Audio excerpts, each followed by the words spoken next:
Welcome back to Network Africa. We have absolutely no aggressive intentions and we shall not impose ourselves on any other country in the continent. These were the resounding words of Nigeria's first leader, Tafawa Balewa, while addressing the Commonwealth of Nations at a conference shortly after independence. These words set the tone for Nigeria's foreign policy in the continent to a very large extent, playing the big brother with a large heart as seen in Sierra Leone, Liberia, even in South Africa, to mention a few.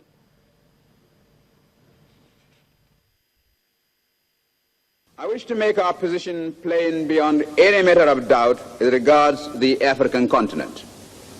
We in Nigeria appreciate the advantages which the size of our country and of its population give us, but we have absolutely no aggressive intentions.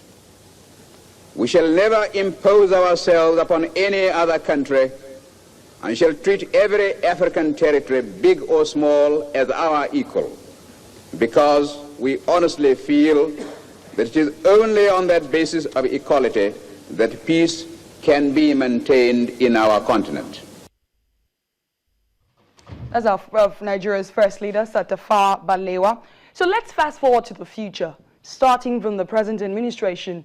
During the swearing-in ceremony on May the 29th this year, President Muhammadu Buhari acknowledged the challenges the nation is currently facing, mentioning them one after the other. He asked the cooperation of all Nigerians in tackling the problems.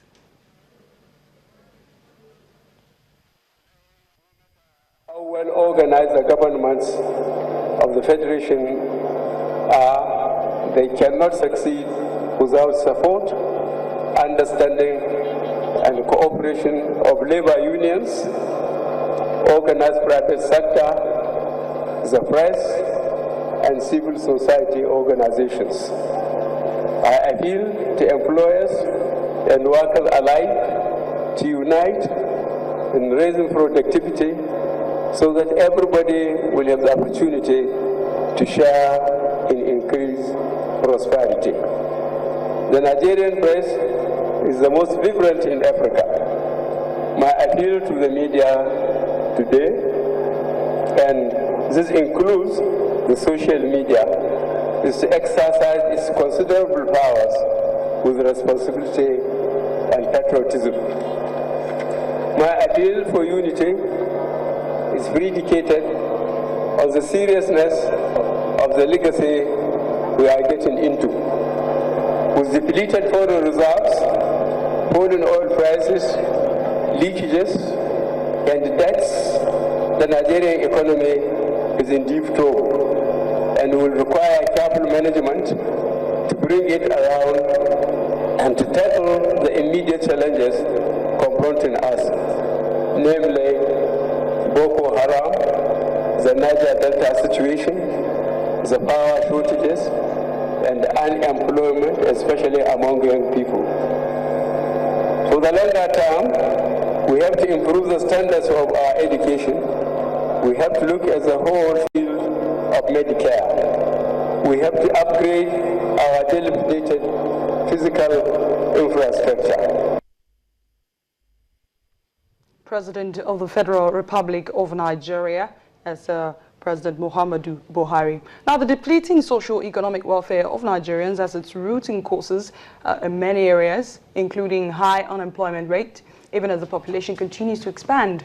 Little or no access is seen in some parts of Nigeria to good education, among others. Now, Rotimi Sankore is the chief editor at the Africa Development Information. He has all the statistics and joins me live now in the studio. Thank you so much for joining us on Network Africa. Thank you. Happy Independence Day. Oh, well, same to you. So please, they say that numbers do not lie, and I believe that the numbers are going to be coming up very soon on the screen. They say numbers do not lie. Look at the statistics there. 80.3 million under 15 years. We'll go through some of the things right there on the screen. Help us understand. How did we get here? Before you even speak, you already see that President Buhari made reference to the fact that if we're ever going to move forward, we have to resolve the issue of education. even before he started mentioning Boko Haram, which is the first one. So obviously he's linking illiteracy to violence and security. But first, how did we get here? Looking at those numbers, it looks pretty crazy. Well, I think the first thing that we need to understand is that population growth does not necessarily come with advantages unless you make the necessary investments. And unfortunately, in Nigeria, national planning has not gone along with population growth in any way.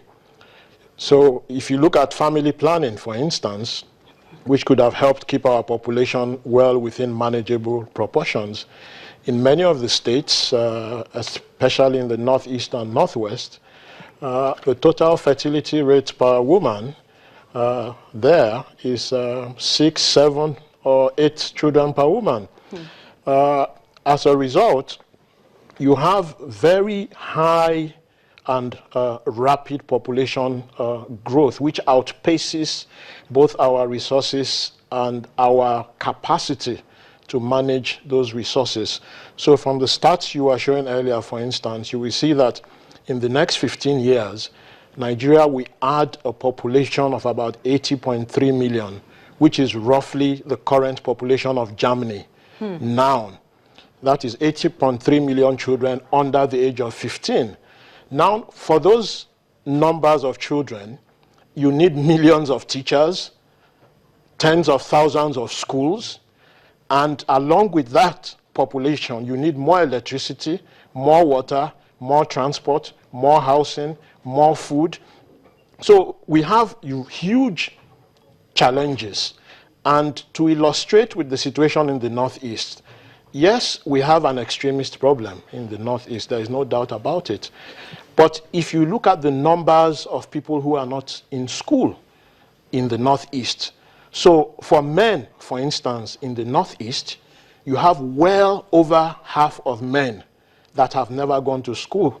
All males over 6, over 52% of them have not had any education. So you can see that it is much more easier for extremists to have an influence on them there. For women, it is even worse.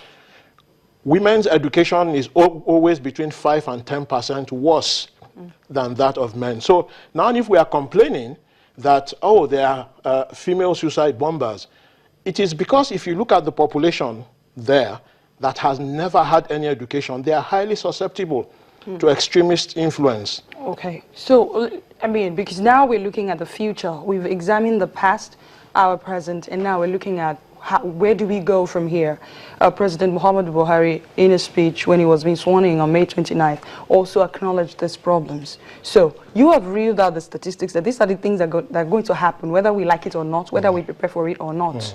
How do we then match up with the pace of population increase, with the things that we need to fix? He mentioned Medicare, he mentioned education. I mean, how do we fix this? And then help us tell it with the numbers.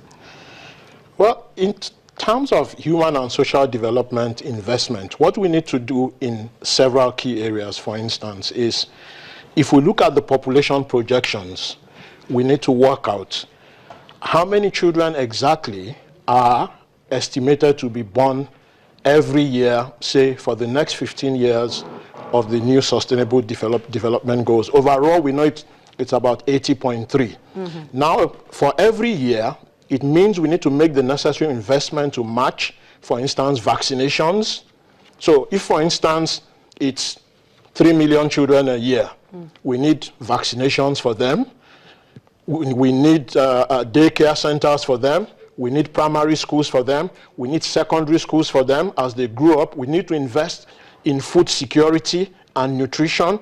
We need to invest in doctors and nurses and teachers and schools. It's not easy to compute within a few minutes because we have to disaggregate it by state. But